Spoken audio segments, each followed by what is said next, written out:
하나님께서 우리에게 주신 말씀은 신약성경 고린도후서 6장 1절에서 18절까지의 말씀입니다.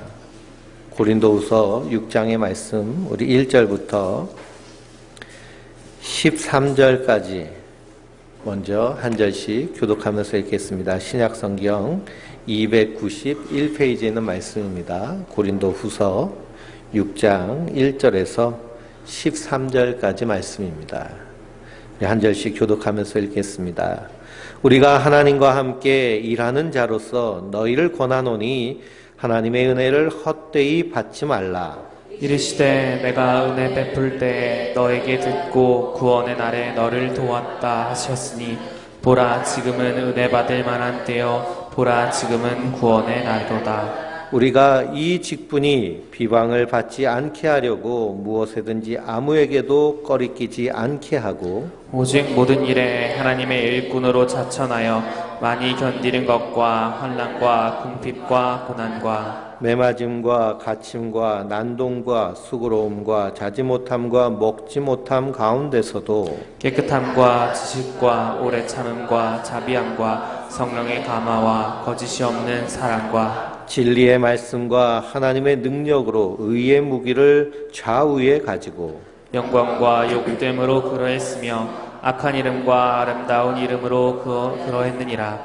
우리는 속이는 자 같으나 참되고 무명한 자 같으나 유명한 자요 죽은 자 같으나 보라 우리가 살아있고 징계를 받는 자 같으나 죽임을 당하지 아니하고 근심하는 자 같으나 항상 기뻐하고 가난한 자 같으나 많은 사람을 부요하게 하고 아무것도 없는 자 같으나 모든 것을 가진 자로다. 고린도인들이여 너희를 향하여 우리의 입을 열리고 우리의 마음이 넓어졌으니 너희가 우리 안에서 좁아진 것이 아니라 오직 너희 심정에서 좁아진 것이니라. 내가 자녀에게 말하듯 하노니 보답하는 것으로 너희도 마음을 넓히라.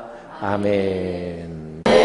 하나님께서 주신 은혜 평강이 우리 성도님들 위해 늘 충만하시기를 주님의 이름으로 축원드립니다.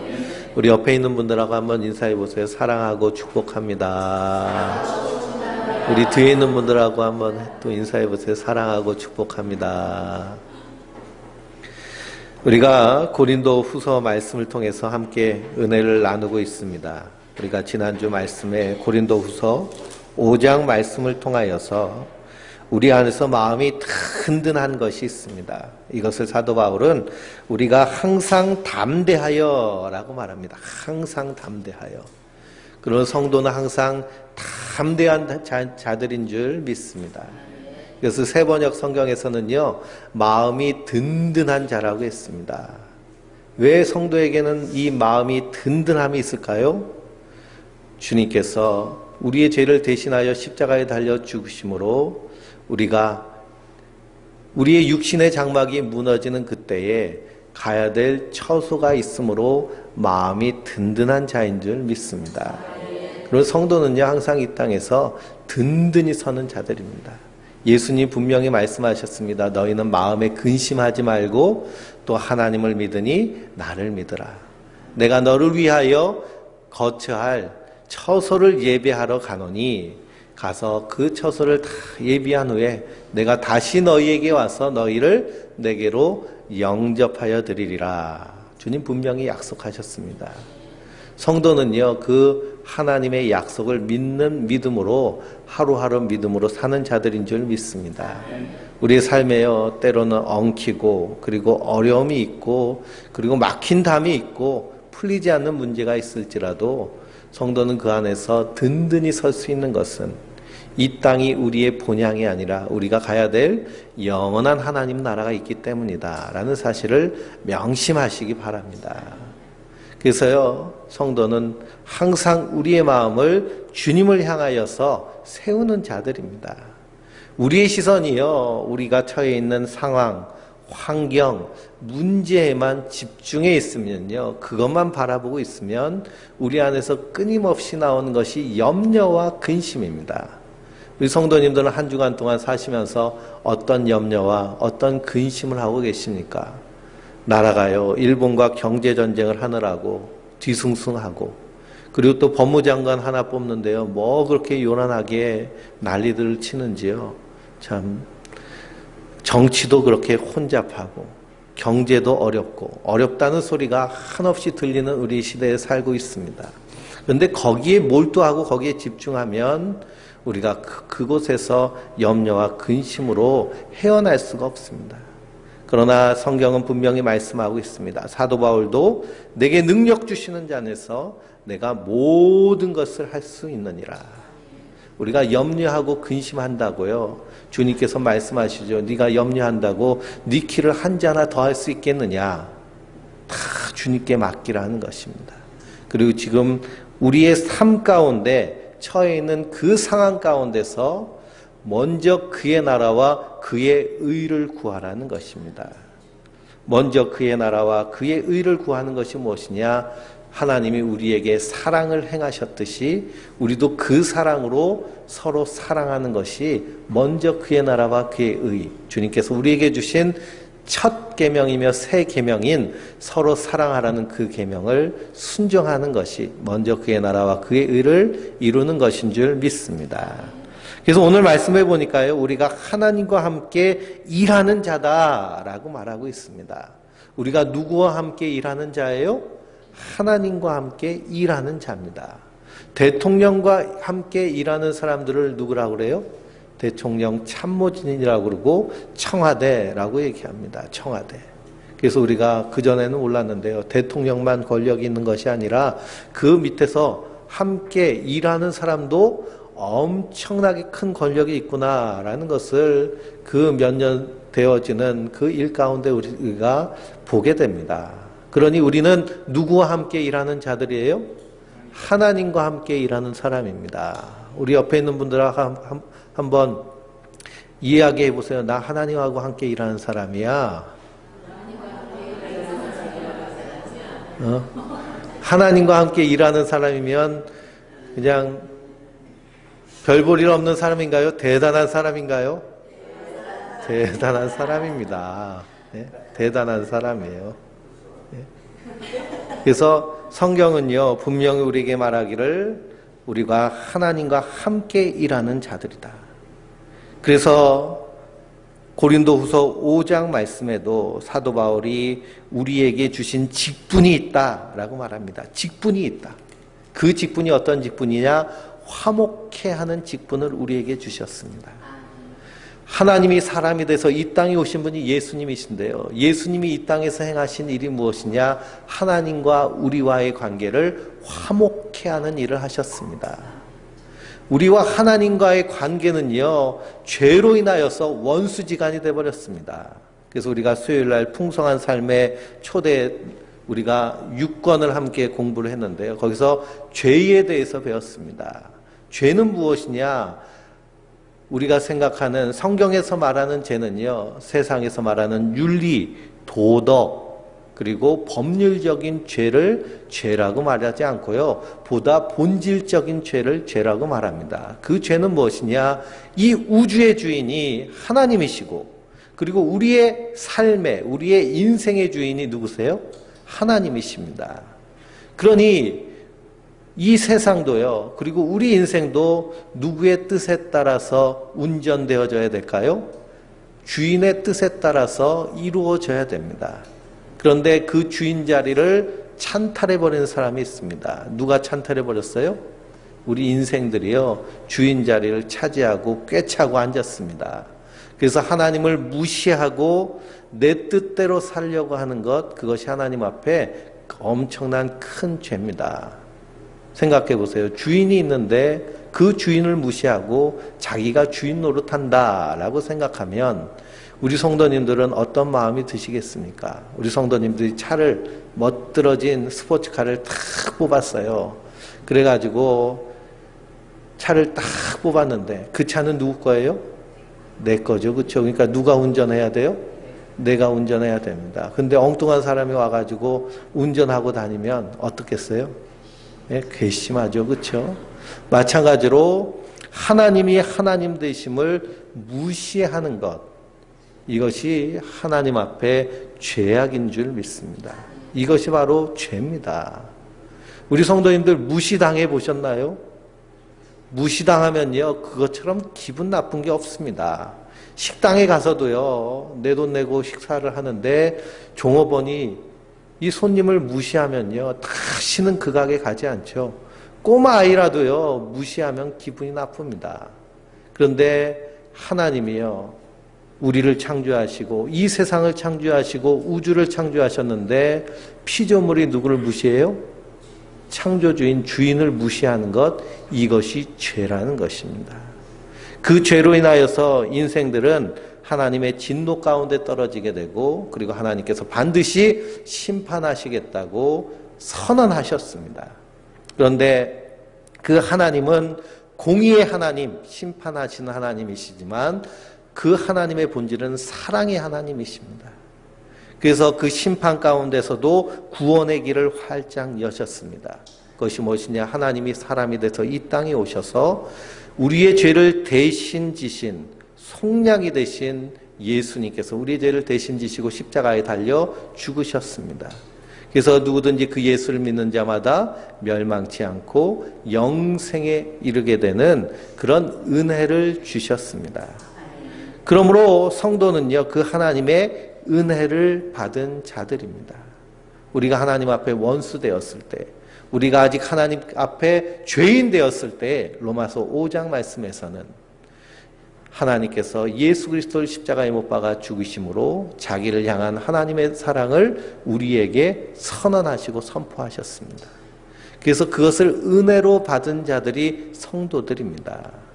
그러니 은혜를 헛되이 받지 말라라고 오늘 말씀하고 있습니다. 너희를 권하노니 하나님의 은혜를 헛되이 받지 말라. 우리 성도는요, 큰 은혜를 받은 자들입니다. 그러면 은혜를 받은 자는 무엇을 알아야 될까요? 그 은혜를 알아야 되는 줄 믿습니다. 우리가 자녀를 키우면서요, 참 속상할 때가 어느 때일까요? 엄마 아빠가 수고하고 힘쓰고 애쓰는 것을 몰라줄 때 그것처럼 속상할 때가 없죠. 그리고 부모가 자녀를 위하여 수고하고 힘쓴 것을 모르는 자녀를 향해서 뭐라고 얘기해요? 불효자식이라고 얘기합니다. 불효자식. 마찬가지로 성도는요, 하나님의 은혜를 알아가야 됩니다. 그래서 에베소서를 읽어보면 사도 바울이 하나님의 사랑의 길이와 깊이와 높이와 너비가 어떠한지를 깨달아 알기를 내가 간구하노라 라고 말하고 있습니다. 우리의 신앙의 여정은요, 하나님의 사랑의 그 깊이, 길이, 높이, 너비를 알아가는 것이 신앙의 여정입니다. 그래서 이 효자는 어머니가 혹은 부모님이 돌아가셨을 때 가장 가슴치며 우는 자가 효자입니다. 그리고 효자는요, 자기가 어머니, 아버지 앞에서 어떤 자라는 것을 알아요? 불효한 자라는 것을 아는 것이 부모의 은혜를 아는 자인 것처럼 성도도요, 날마다 하나님의 그 깊은 사랑을 알아가는 것이 우리 신앙의 삶입니다. 그래서 그 하나님의 은혜를 헛되이 받지 말라라고 말하고 있습니다. 그 하나님이 우리에게 어떤 일을 행하셨는지. 그래서 시인은 하늘을 두루마리 삼고 바다를 먹물 삼아도 그 크신 하나님의 사랑을 다 기록할 수 없겠네라고 고백을 합니다. 그렇게 고백할 수 있는 것은 하나님의 사랑을 알아갈수록 끝이 없기 때문에 그렇습니다. 그래서요, 우리가 일기를 쓰듯이 한번 감사의 노트를 한번 써보시기 바랍니다. 감사의 조건을 찾고요, 감사를 하는 것을 노트로 써보면요, 처음에는 몇 글자 쓸 것이 없습니다. 그런데요, 생각하면 점점 그 감사가 풍성하여지고 충만하여집니다. 마찬가지로요, 우리 신앙생활은 그 하나님의 은혜를 날마다 알아가는 자들입니다. 그러므로 하나님의 은혜를 헛되이 받지 말라라는 말은요, 너희가 받은 은혜가 어떤 것인지를 깨달아라 라는 것입니다. 우리가 원래는 하나님의 진노 가운데 있는 자였는데 그 진노에서 하나님께서 우리를 사랑으로 생명으로 옮기셨습니다. 이에 대하여서 고린도후서 5장 말씀을 통해서 사도 바울은 뭐라 그래요? 보라, 새 것이 되었노라 라고 선언을 합니다. 새 것이 되었노라. 우리의 겉사람은 후패하나 우리의 속은 날로 새롭도다. 보라, 새 것이 되었노라. 그러므로 우리는요, 우리의 겉사람, 우리의 육체는 날마다 헌 것이 되지만, 그러나 하나님 보시기에 우리의 속사람이, 우리의 영혼은 날마다 어떻게 하시는 거예요? 새롭게 하시는 분이 하나님이십니다. 그래서 우리는 새 것이 되었어요. 그래서 하나님 앞에서 죄인이 아닌 의로운 자로 주님께서 세워주셨습니다. 이 은혜를 받은 자이기 때문에 그 은혜를 헛되게 하지 말라라는 것입니다. 그 은혜를 헛되지 않게 하기 위하여서 성도가 해야 될 것은 무엇이냐? 3절 말씀해 보니까 우리가 이 직분의 비방을 받지 않게 하려고 무엇에든지 아무에게도 꺼리치지 않게 하고 라고 말합니다.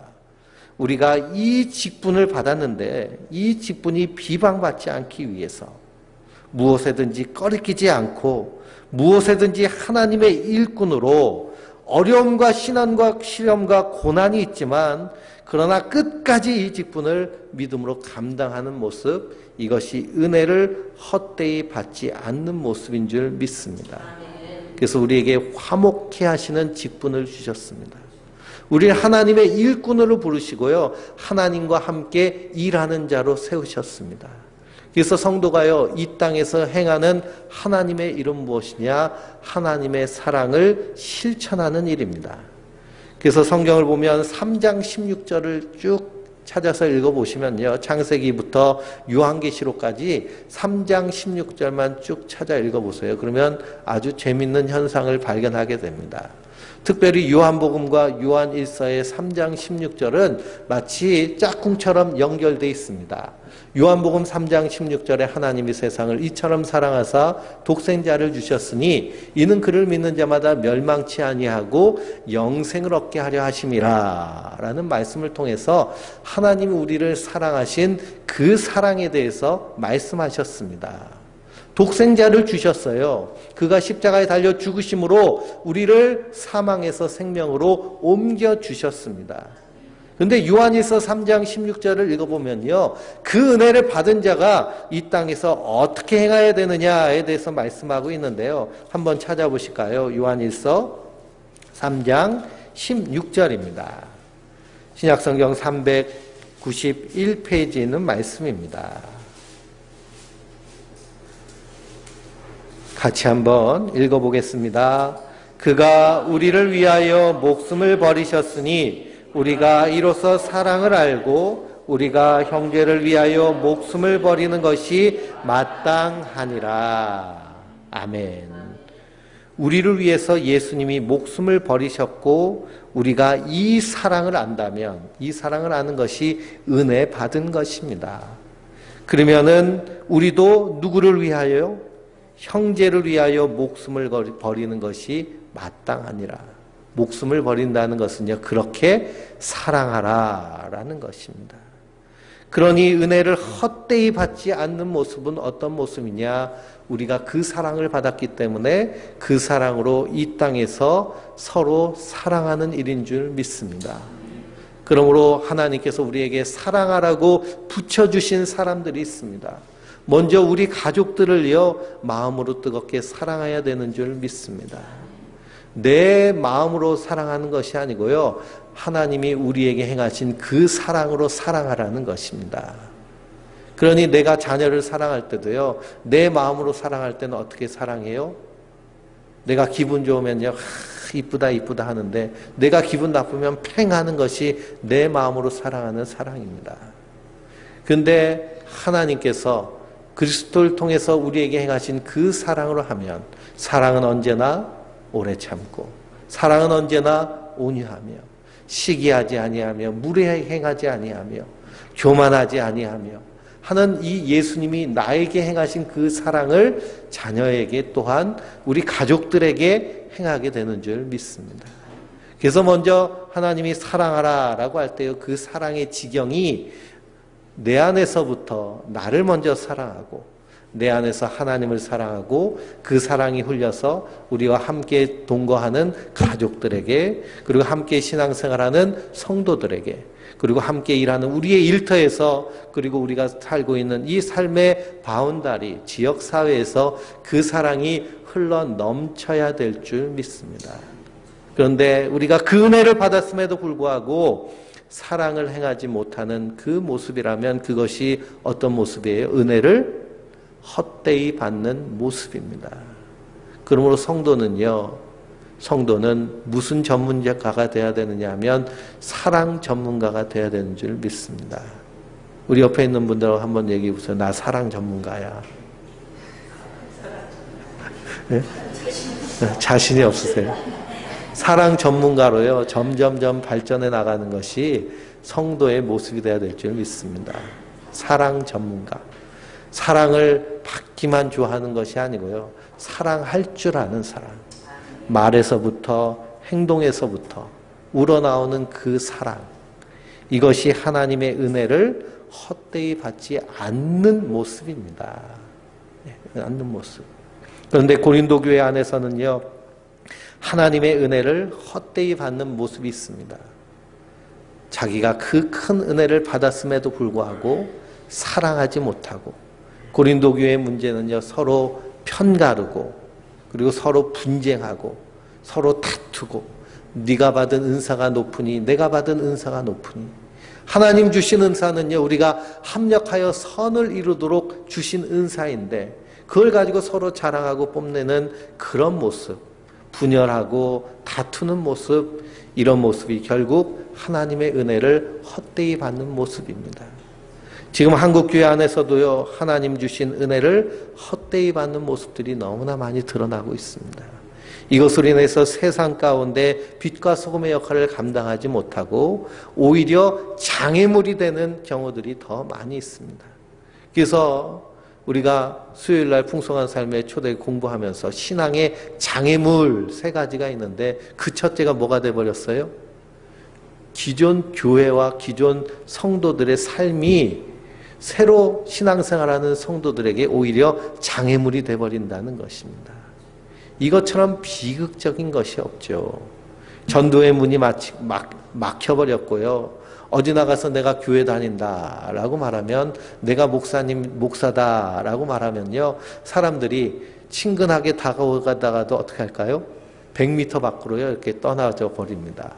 그래서 저도 어디서 뭐 자전거를 타든지 그런 동호회에 들어가서 활동을 해봤거든요. 자전거 동호회에 들어가서 인천에 살 때요. 그래서 같이 그냥 라이딩을 가면 하루에 50km씩 막 100km씩 자전거를 타고, 그래서 밥도 먹고 하루 같이 지내면 아주 친해집니다. 그래서 이제 직업을 물어봐요. 뭐 하는 사람인지 다 궁금하니까요. 저 사람 뭐 하는 사람인가 보니까 다른 사람들 저기 한 구석에 모여가지고 그냥 담배도 피고, 그리고 또 밥 먹으면서도 맥주도 한 잔씩 하는데 그냥 밥만 조용히 먹고 있으니까 궁금한 겁니다. 그래가지고 뭐 하는 사람이냐 물으면, 아, 저요, 목사인데요, 그럽니다. 목사인데요, 그러는 순간요, 주위가 싹 조용해지면서요, 예? 그분들이 마음에 벌써 방어문을 착 닫아버렸어요. 예? 그런 시대가 돼버린 것이 우리가 살고 있는 시대가 돼버렸습니다. 그렇기 때문에 하나님의 은혜, 우리가 그 은혜를 받았다면 헛되이 되지 않도록 우리가 힘쓰고 애써야 될 줄 믿습니다. 그래서 사도 바울도요, 이 직분이 비방받지 않게 하기 위해서, 사도의 직분, 복음을 증거하는 직분이 비방받지 않기 위해서, 그래서 자기는 다른 사람들에게 불이익 당하는 것이 있을지라도 그것을 다 어떻게 하겠다는 거예요? 참고 견디겠다라는 것입니다. 왜 그러냐? 이 직분이 너무나 귀하고 소중한 것이기 때문입니다. 그래서 대통령이요, 이 장관들을 뽑을 때 보면 얼마나 야당에서 온갖 그냥 책을 잡아가지고 끌어내리려고 하는지 모릅니다. 요번에도 법무장관을 뽑는데요, 온갖 것들 가져서, 심지어는 그 돌아가신 그 후보자 아버지 묘지에 가가지고요, 묘비에 붙어있는 사진까지 찍어올 정도로 그렇게 완전히 발가벗기듯이 그렇게 합니다. 그럼에도 불구하고요, 장관 끝까지 하려고 그러잖아요. 그렇죠? 왜 그러냐? 그 직분이 귀하기 때문에.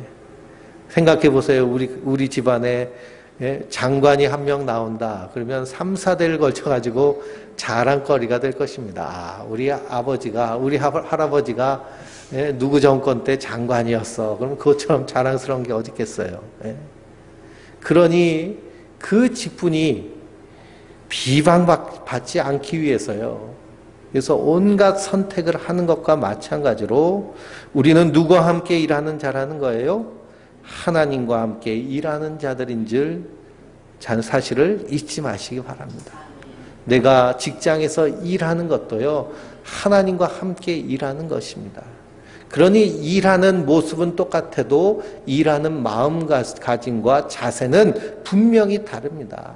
식당에서 서빙을 하더라도요, 단순히 알바로 일당 받기 위해서 일하면 그러면 그 마음은요, 그냥 대충대충하는 마음일 수 있습니다. 그런데 내가 식당에서 서빙을 하는 일이라 할지라도 이것이 하나님 내게 주신 일이다라고 생각하고 내가 서비스하는 그 상대방에게 친절과 정성을 다하는 모습, 그런 모습으로 하는 것, 이것이 바로 하나님과 함께 일하는 자의 그런 자세이고 태도인 줄 믿습니다. 창세기를 읽어보면 요셉이라는 사람이 나오죠. 요셉이 형들의 미움을 받아서 노예로 팔려갑니다. 노예로 팔려가서 그래서 애굽의 시위대장 보디발의 집에 노예의 일을 하게 됩니다. 노예니까요, 온갖 그 집안에 있는 잡심부름과 그리고 고된 일들을 끊임없이 시켰을 겁니다. 근데요, 우리 같으면 어떻게 할까요? 노예로 팔려갔으니 더 이상 소망이 없는 인생, 이제는 끝났구나. 그냥 오늘 하루 대충대충 해보자. 노예의 특징은 무엇이냐?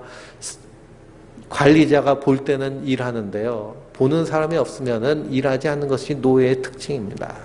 그리고 불평과 불만이 많은 것이 노예의 특징입니다.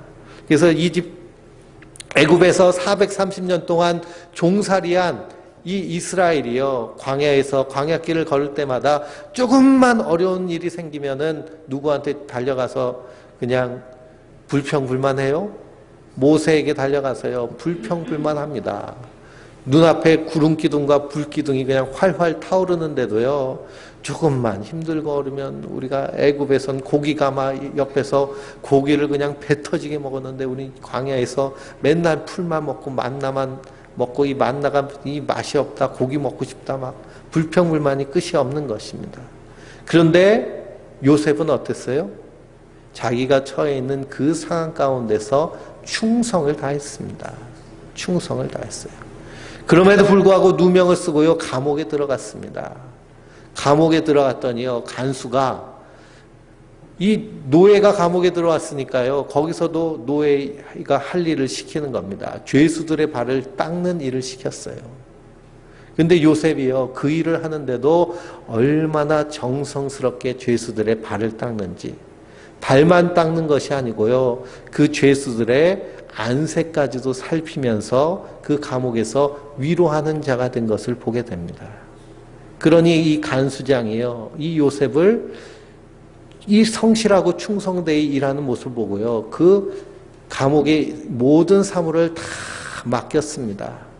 그래서 거기서 떡 맡은 관원과 술 맡은 관원의 꿈을 해석해 줄 수 있는, 만약 거기서 빈둥빈둥 노는데 이 관원이 꿈꾼 얘기를 할 때 요셉에게 그런 얘기 하겠습니까? 빈둥빈둥 노는 그 노예에게. 그러니 그가 성실하게 그곳에서 했기 때문에 그렇습니다. 왜 그러느냐? 그에게는 하나님 주신 꿈이 있기 때문에. 그 꿈 가운데서 하나님이 나와 함께 하신다는 분명한 비전이 있었기 때문에 그는 하나님의 은혜를 헛되이 받지 않은 줄 믿습니다. 성도도 마찬가지입니다. 우리는 하나님의 일을 맡은 자들입니다. 그래서 사도 바울은 선언합니다. 지금은 은혜 받을 만한 때요, 보라, 지금은 구원의 날이로다. 이사에서 있는 말씀을 인용하여 말하고 있습니다. 지금이 왜 은혜 받을 만한 때요, 보라, 지금이 구원의 날이 되었는가? 하나님의 은혜가 그치는 날이 있습니다. 하나님의 구원이 멈추는 날이 있습니다. 하나님의 구원이 멈추는 그날 무엇이 시작될까요? 심판이 시작됩니다. 그러니 예수님이 다시 오시는 재림의 그때가 바로 하나님의 심판의 때이고 하나님의 구원이 끝나는, 하나님의 은혜가 멈추는 그날입니다. 그러니 지금은요, 아직 주님이 오시기 이전이기 때문에 은혜 받을 만한 때요, 구원의 날인 줄 믿습니다. 그렇기 때문에 충성되이 주님께서 맡겨주신 이 직분을 감당해야 된다라고 사도 바울은 말하고 있습니다. 그래서 그 직분을 감당하기 위하여서 깨끗함과 6절 말씀에요, 지식과 오래 참음과 자비함과 성령의 감화와 거짓 없는 사랑과 진리의 말씀과 하나님의 능력으로 의의 무기를 좌우에 가지고 세상 사람들이 어떻게 평가하든지 거기에 흔들리지 아니하고 하나님의 일에 힘쓰는 자다라고 사도 바울은 분명히 말씀하고 있습니다. 이것이 하나님의 은혜 받은 자이고 이것이 하나님과 함께 일하는 자들인 줄 믿습니다. 그러므로 우리 성도님들이 일하는 그 일터가 하나님과 함께 일하는 자리인 줄 믿으시기 바랍니다. 그러므로요, 내게 맡겨주신 그 일을 귀하게 여기시고 그 일을 통하여서 만나는 사람들에게 사도 바울은 어떻게 얘기를 하느냐, 주님을 영접하듯이 그렇게 영접하라라고 말하고 있습니다. 식당을 가면요, 식당에도 병원에도 어딜 가도 옷을 허름하게 입고 가면요, 사람들이 약간 깔보면서 무시합니다. 특별히 병원이나 백화점 가가지고요, 옷을 한 벌 살라고 해도 대충 입고 가가지고요, 그래서 그냥 반바지에 쓰레빠 신고서는 백화점 가면 점원이요, 쳐다도 안 봅니다. 쳐다도 안 봐요. 왜 그럴까요? 사람을 돈으로, 외모로 판단하기 때문입니다. 그러나 하나님의 일을 맡은 사람은요, 자기의 일터에서 보잘것없어 보이는 그 한 사람이라도 최선을 다해서 영접하는, 예수님을 영접하듯이 그렇게 대하라라고 사도 바울은 분명히 말씀하고 있습니다. 그래서 우리가 이 직분이 비방받지 않기 위하여서 힘을 다하라는 것입니다. 그래서 11절 말씀부터 13절까지 한번 같이 읽어보겠습니다. 고린도인들이여 향하여 우리의 입이 열리고 우리의 마음이 넓어졌으니 너희가 우리 안에서 좁아진 것이 아니라 오직 너희 심정에서 좁아진 것이니라. 내가 자녀에게 말하듯 하노니 보답하는 것으로 너희도 마음을 넓히라. 아멘. 그런데 우리가 하나님의 일을 맡은 자로 이 은혜를 받은 자이기 때문에 우리는 우리의 마음가짐이 어떻게 돼야 되느냐, 사도 바울은 분명히 말합니다. 너희도 마음을 넓히라 라는 것입니다. 너희도 마음을 넓히라. 사도 바울도 고린도 교회 성도를 향해서 마음을 어떻게 했다는 거예요? 넓혔다라는 것입니다. 마음을 넓혔다. 마음을 넓혔다라는 것은 무슨 준비가 되었다는 거예요? 받아들일 준비가 되었다는 겁니다. 용납할 준비가 되었다라는 것입니다. 우리가 성경을 통해서 용납과 용서에 대해서 발견할 수 있습니다. 용납과 용서의 차이는 무엇이냐 하면, 우리가 용서한다라고 할 때요, 용서가 성립되기 위해서는 잘못한 사람이 분명한 뭐가 있어야 될까요? 죄의 고백과 사과가 있어야 됩니다. 그래야 용서가 되는 것이죠. 그러니 하나님이 죄인인 우리를 용서하시기 위해서 예수님이 십자가에 달려 죽으셨는데요. 그러면 성도는 그 용서 가운데 거하기 위해서 어떻게 해야 될까요? 회개하는 일이 있어야 됩니다. 내가 하나님 앞에 죄인인 것과 하나님이 주인이신데 내가 주인 노릇했군요. 하나님이 우리의 인생의 운전자인데 내가 무시하고 내 인생 내가 막 운전했군요. 하는 분명한 죄에 대한 인정과 사죄가 있어야 됩니다. 이것이 회개라고 얘기합니다. 그때 용서가 성립됩니다. 근데 용납이 있습니다. 용납은 어떤 걸까요? 상대방이 사죄하지 않고 용서를 구하지 않아도 아유, 그래, 네 사정이 그렇고 형편이 그러니 그냥 내가 이해하지 하고서는 받아들이는 게 뭐예요? 용납하는 것입니다. 그러니 우리 성도님들은 살면서 용서를 많이 하시나요? 용납을 많이 하시나요? 사실은 용납을 많이 하죠. 만약 우리가 우리 자녀들을 용납하지 않았으면 어떻게 했을까요? 미국의 어떤 목사님은요, 손주를 보고 얼마나 그 손주가 이쁜지요. 그래서 설교 시간에 이렇게 말씀하셨습니다. 하나님께서 우리에게 손주를 주신 것은 우리가 자녀를 죽이지 않았기 때문에 주신 것입니다. 라고 이렇게 설교를 했습니다. 그러니까 자녀를 키우다 보면 어떤 막 충동까지 온다는 거예요. 아유, 이걸 버려버릴까 하는 충동까지 온다는 것입니다. 그런데 그것을 용납하였기 때문에 손주라는 엄청난 선물을, 보물을 받았다는 거예요. 그래서 우리 주변에 손주를 보신 분들 얘기를 들어보면 항상 입에서 무슨 자랑이 끊이지 않아요? 손주 자랑이 끊이지 않죠. 그렇죠? 그래서 요즘은 손주 자랑을 할 때는 돈을 내고 손주 자랑을 해야 된답니다. 그렇게 이쁜데 그렇게 하기까지 얼마나 많이 용납하였냐라는 것이죠.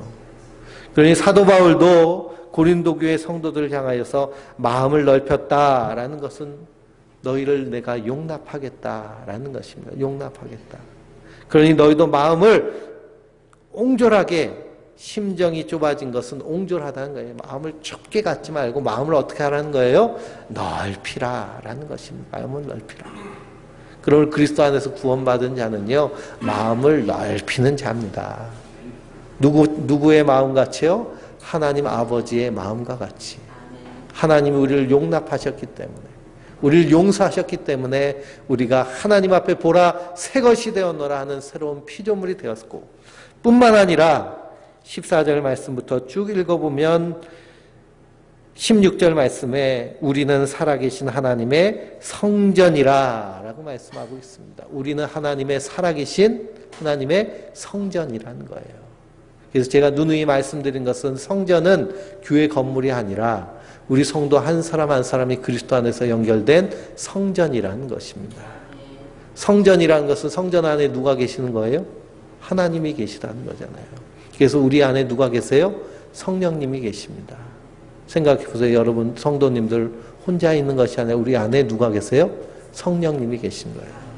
그분이 우리와 인격적인 관계를 맺기를 원하십니다. 그래서 우리가 그분께 기도하고 그분의 도우심을 구하고 주님 주신 계명을 따라 우리가 형제 사랑하기를 힘쓸 때 주님께서 우리 안에서 역사하여 주시고 일하십니다. 그래서 모든 것이 합력하여 선을 이루게 하시는 줄 믿습니다. 그러니 성도는 마음을 넓히는 자입니다. 마음을 넓히는 자예요.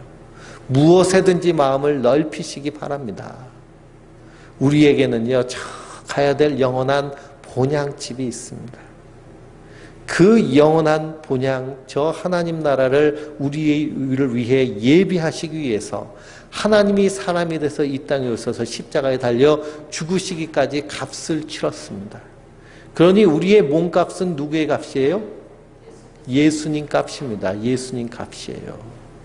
우리 성도님 한 사람 한 사람은요, 예수님이 피 흘리셔서 피값으로 사신 자들입니다. 그러니까 나는 대단한 사람이에요? 별 볼 일 없는 사람이에요? 대단한 사람입니다. 끝내주는 사람이죠. 우주의 주인이신 하나님이 나를 위해서 목숨을 버리시기까지 그렇게 값을 치르셨기 때문에. 그러므로 성도는 자기의 분명한 이 값어치를 알고 내가 하나님의 성전인 것과 이 땅에서 하나님의 일을 주님과 함께 일하는 자라는 사실을 굳게 믿고 한 주간을 사시면서도 나의 입술에서 나오는 모든 말과 나의 삶의 모든 행위 가운데 하나님의 사랑이 풍성하게 드러날 수 있도록, 그리고 이 직분이 사람들에게 비방받지 않기 위해서, 역시 신앙생활하는 사람은 다르구나, 역시 집사님은 다르구나, 역시 권사님은 다르구나, 역시 장로님은 다르구나, 이러한 모습들이 우리의 삶 가운데 드러나는 아름다운 믿음의 열매를 맺는 그런 하나님의 사람들 되시길 주님의 이름으로 축원드립니다.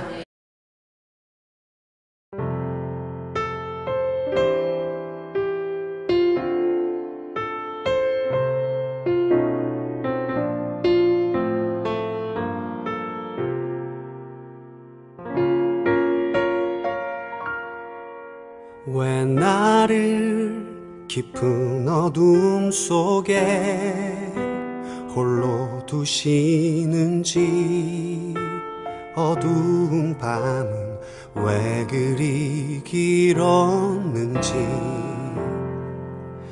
나를 고독하게, 나를 낮아지게, 세상 어디도 기댈 곳이 없게 하셨네.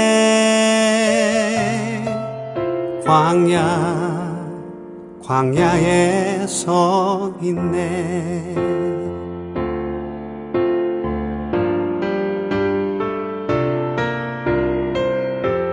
주님만 내 도움이 되시고, 주님만 내 빛이 되시는, 주님만 내 친구 되시는 광야. 주님 손 놓고는 단 하루도 살 수 없는 곳, 광야에 서 있네.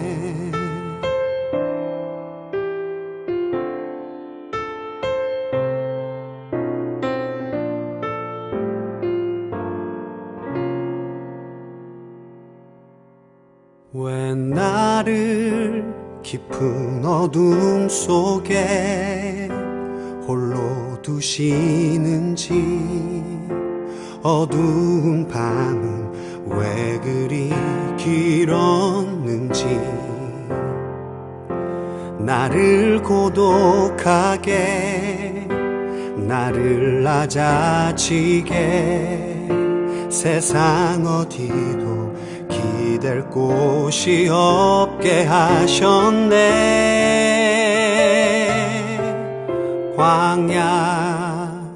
광야에 서 있네.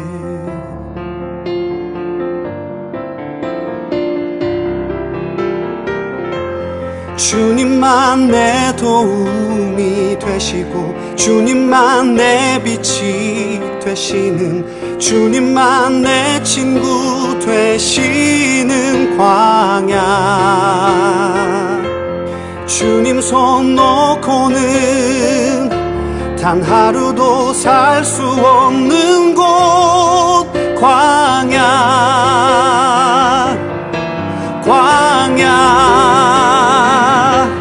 주께서 나를 사용하시려, 나를 더 정결케 하시려, 나를 택하여 보내신 그곳 광야.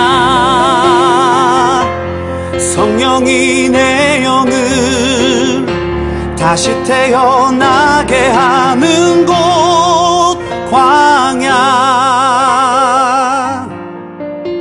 광야에 서 있네.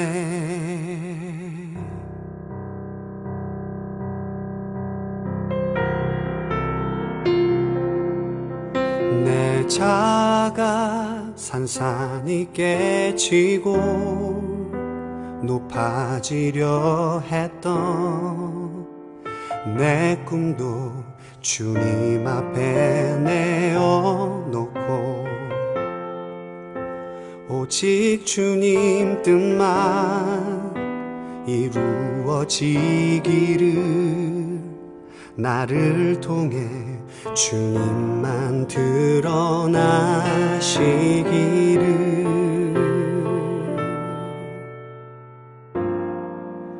광야를 지나며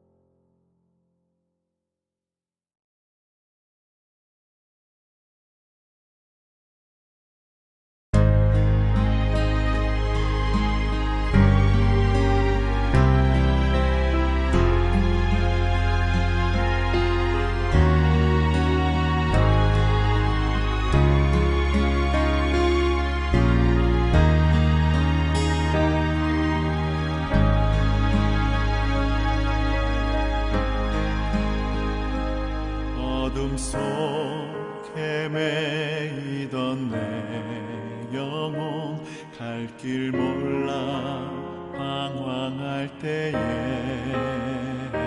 주의 십자가 영광의 그 빛이 나를 향해 비추어 주셨네. 주홍빛보다 더 붉은 내 죄 그리스도의 피로 씻기어 완전한 사랑 주님의 은혜로 새 생명 주께 얻었네. 그대 아니면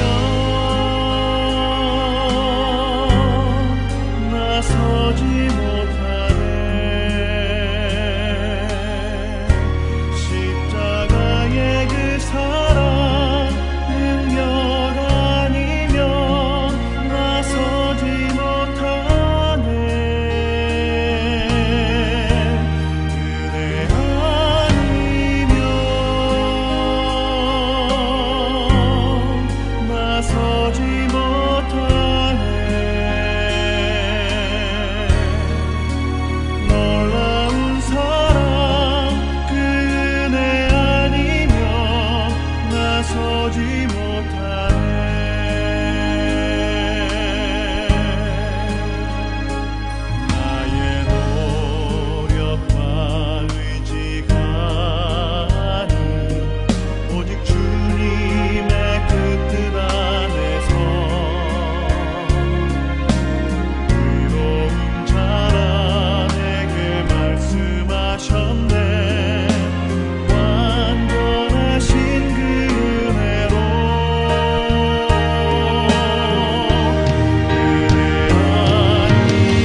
말라.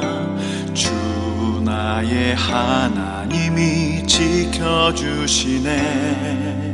놀라지 마라, 겁내지 마라.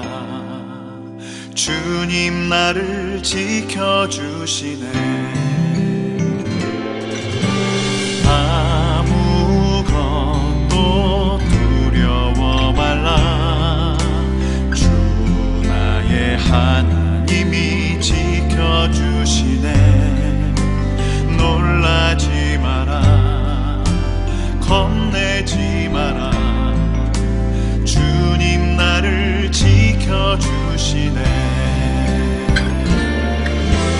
내 맘이 힘에 겨워 지칠지라도 주님 나를 지켜주시네. 세상의 험한 풍파 몰아칠 때도 주님 나를 지켜주시네.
주 나의 모습 보네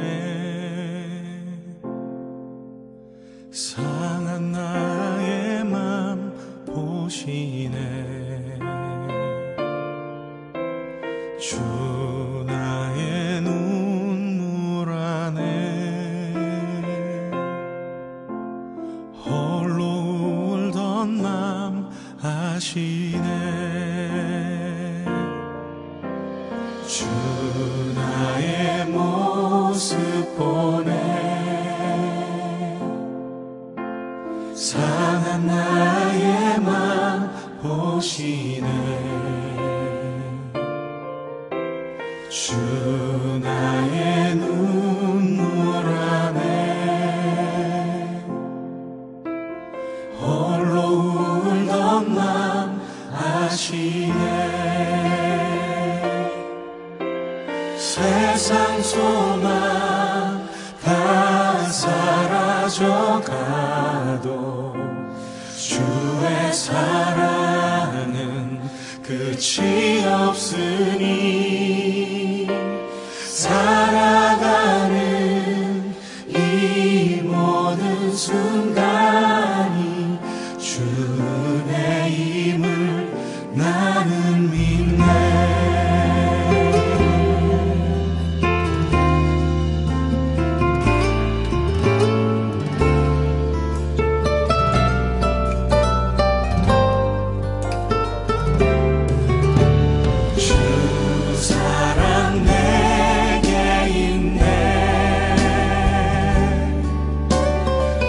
사랑이 날 채우네.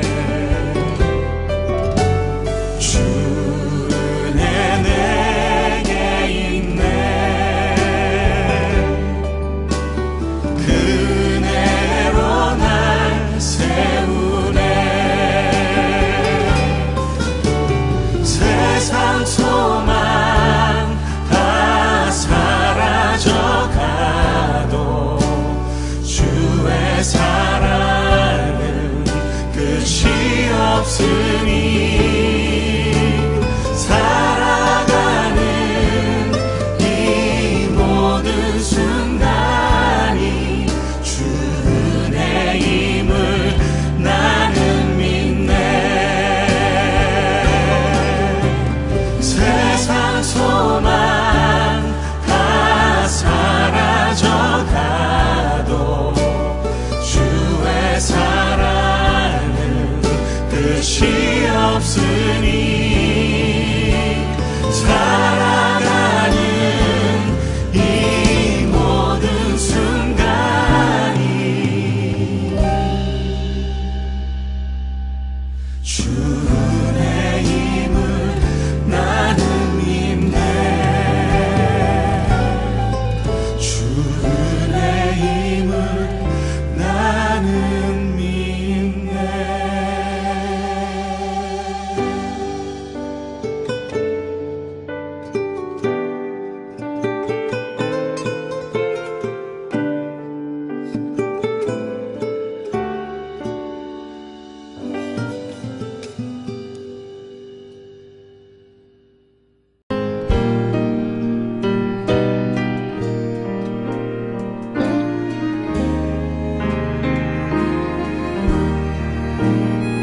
Precious Lord, take my hand, lead me on, let me stand. I am tired, I am weak, I am worn. Through the storm, through the night, lead me on.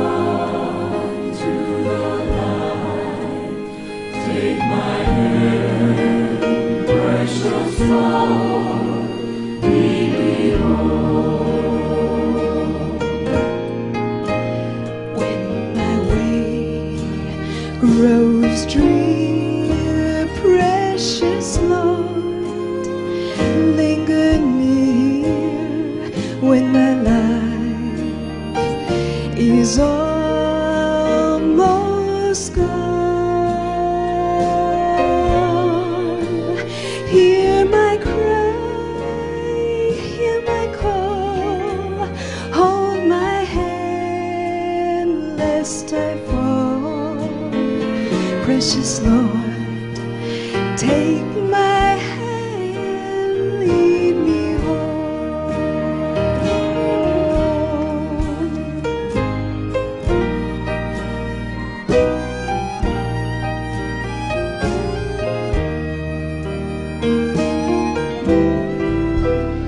When the shadows appear